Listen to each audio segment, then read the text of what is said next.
Welcome back, Level 3 physicists. Today, continuing on with the electricity and electromagnetism external.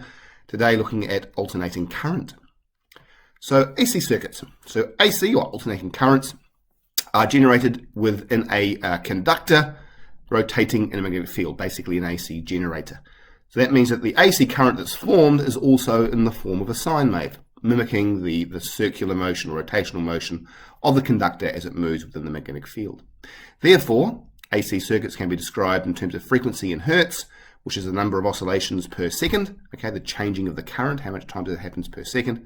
The angular frequency omega in reciprocal seconds is going to be the angular velocity of the spinning generator to the linear motion of the current. And remember, of course, that omega can be calculated from the frequency by the equation of 2 pi f. And then we've got maximum current, Imax, which is the maximum current in any cycle, which is the peak of that sine wave that is generated. And there is also the same for voltage. Maximum voltage is the maximum voltage in any cycle, the peak of that sine wave which is generated.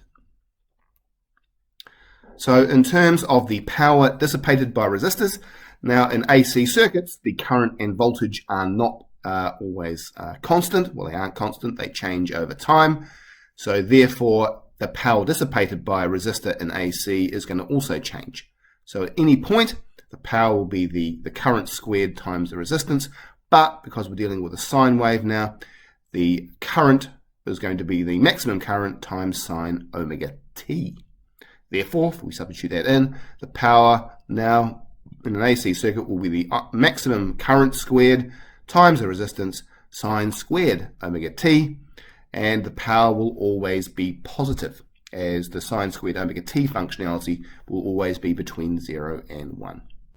So therefore, the maximum power in an AC circuit will be the maximum current squared times the resistance, and the average power output will be half of this value. So because the power in AC is always changing, because voltage and current are changing, power in AC is going to be less than DC. So therefore we need an AC value which is going to be the same for the equivalent DC current, which would deliver the same amount of power. Okay, so power DC has to equal power AC. The way we do this is we get the DC current and we square it times the resistance, and that will be equal to half the maximum current in an AC circuit squared times the resistance. So therefore the DC current will equal the maximum current in the AC circuit divided by the square root of 2. So this is known as an RMS value, or the root mean square value. And it's basically a way that we deal with the fact that the current is constantly changing in an AC circuit. And this also applies analogously to the voltage. So the maximum current in a AC circuit will equal the current RMS times the square root of 2, and the maximum maximum voltage will be the maximum or the voltage RMS times the square root of 2. Okay, and the same units apply for both RMS and a normal current or voltage. Okay, so AC values, unless stated, are RMS values.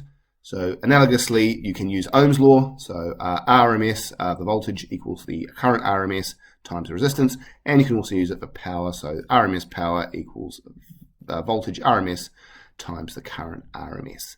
So essentially, the power dissipated by a DC current is going to be basically a maximum. So that means compared to the AC current, so AC currents tend to release less power for the same amount of DC current components at least. And that's the reason for it.